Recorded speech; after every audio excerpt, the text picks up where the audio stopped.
L'écoute. Néanmoins, que le régime, au bout de quasiment 4 semaines de frappe, soit encore debout, pardon, mais c'est une victoire pour le régime iranien. Ça n'était vraiment pas le plan de Donald Trump qui pensait qu'en tapant très fort très vite, on allait à nouveau avoir un scénario à la vénézuélienne, on décapite le régime, on négocie avec les gens qui restent et on reprend du business. On n'est plus là-dedans. Si les États-Unis, comme ça semble être le cas, sont obligés de mettre boots on the grounds, des bottes de soldats sur le sol, ça sera une défaite aussi. Ça sera une victoire symbolique pour les Iraniens que d'avoir forcé la puissance américaine à faire ce que Trump s'était engagé à ne plus jamais faire. Le régime a apporté la démonstration de sa solidité, de sa résilience. Et je rappelle, défaite de plus de Trump.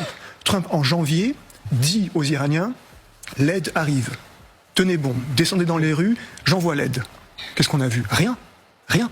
Souvenons-nous, il y a un mois, certains militaires, pas vous général, disaient les Iraniens, ils n'oseront jamais être dans un conflit face aux Américains car ils savent qu'ils perdront. Là, en un mois, ils ont montré une capacité de résistance et une capacité aussi à renouveler les commandants à tête du pays. C'est pas du tout en tout cas une victoire nette de la part des Américains, même si ça ne fait qu'un mois.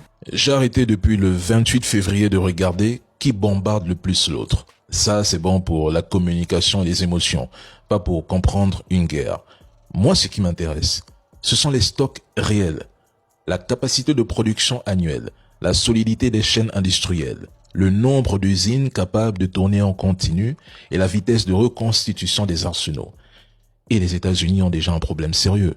Inutile même d'évoquer le cas de l'entité. Depuis le 28 février, je ne fais que le répéter.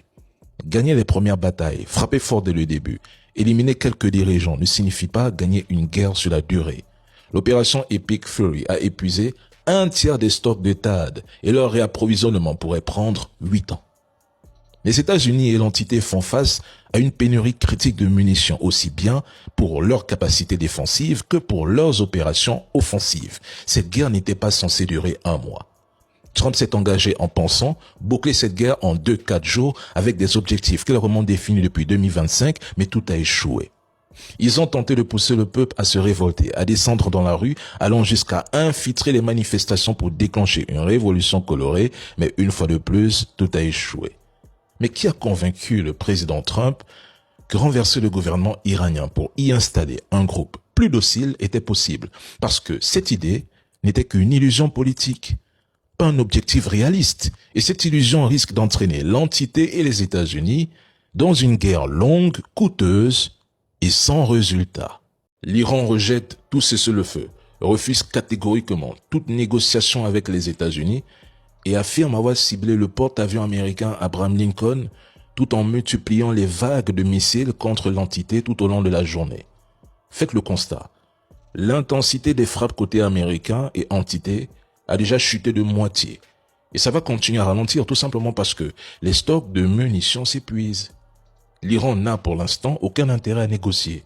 Sa stratégie de guerre asymétrique suit parfaitement son cours, lui permettant de peser politiquement et économiquement sur les États-Unis tout en exploitant leur vulnérabilité. Ils ont observé durant les premières semaines de l'agression la stratégie américaine. Et dans ce contexte, Washington se retrouve acculé à envisager une invasion terrestre. C'est leur dernière carte parce que aucune bombe ne fera tomber ce gouvernement. L'Iran dispose d'un arsenal massif de missiles, de drones, de sous-marins intacts, renforcés par sa géographie monstrueuse et son poids dans les chaînes d'approvisionnement mondiales. Résultat, l'Iran a toujours eu un avantage stratégique brutal que même les médias de propagande commencent à admettre. Ils ont déjà frappé là où ça fait mal, en fermant le détroit d'Ormuz aux pays hostiles. Pourquoi l'Iran devrait-il négocier? Trump dupe sa base électorale quand il affirme discuter avec les bonnes personnes en Iran. Lesquelles exactement? Celles qui sont aujourd'hui au pouvoir sont encore plus radicales que les précédentes. On revient donc à la case départ. Il a lui-même contribué à éliminer les modérés en les qualifiant de radicaux pour finalement se retrouver face à de vrais radicaux avec qui il prétend négocier. Lol.